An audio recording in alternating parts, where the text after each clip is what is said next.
Sa number 4, mga dalanon sa Banwa sang Kawayan ang ginpanghawanan matapos mapuno sang nagkalatumba nga puno sang kahoy kag poste. Ang Banwa sang Ilog ginbaha man. Mga kilala nga kalan-an ang nagkalawasak sa Barangay Bukana. May report si Romeo Subaldo. Sabado sang hapon, nagaidas ang mga containers ng ilimnon nga tubig sa highway sang Ilog.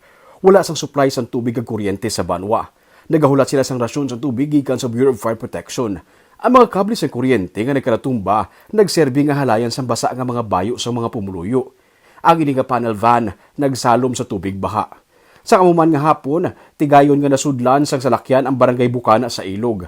Pero hindi tanan nga klase sang salakyan makasulod.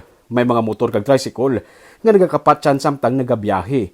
Mga 1 kilometro sang dalan ginabaha sa gihapon. May tubig baha pa sa pila ka mga pamalay. Ang mga popular nga mga talabahan sa Barangay Bukana wala makaluwas. Isa diri ang talabahan ni Jonah Faustorilla. Wasak ang bilog nga kalan-an. Gani temporaryo sila nga nagapuyo sang iya nga pamilya sa higad sang karsada. Sa sininga mga folding bed kag tent sila nagatulog. Hindi ko kabalo. Kung ano ako balik ng buda-buda. Ano ba? Gagwain na ko yung sininga may nauyatan pa ko nga bisan 5 kaya ato na to tanan sa project ko nga isa. Yes, oo, bisan 5 wala ko. Sa town proper, may tubig baha sa gihapon sa guwa sang Ilog National High School sang Sabado sang hapon. Si Ivan, nag-ubog na lang sa baha para magkuha sa mga pagkabutang sang yautod nga nagbata. Diri, taga pwede makatapo. Hindi naman. Gabing current ng tubig, sir. Di na siya. Lumapaw sa akong, sir. Diri oh. Diri.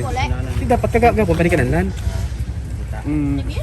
May mga nagapabilin sa gihapon sa sulod sang gym sang Banwa nga nagsilbi man nga evacuation center. Dako ang halit sa mga punong. Kalabanan sa mga dalagko nga punong sa ilog nag-awas. Pasaka sa Banwa sang Kawayan, may mga balay nga nawadaan sang atop ukon nagub-an sang balay tuga sa mga nagkalatumbaman nga puno sang kahoy kag mga poste. Domingo sang hapon, may mga porsyon sang dalan nga one way lang anay bangod sang natumba nga puno ukon poste. Ang popular nga parola sang Banwa nahalitan man sang bagyo.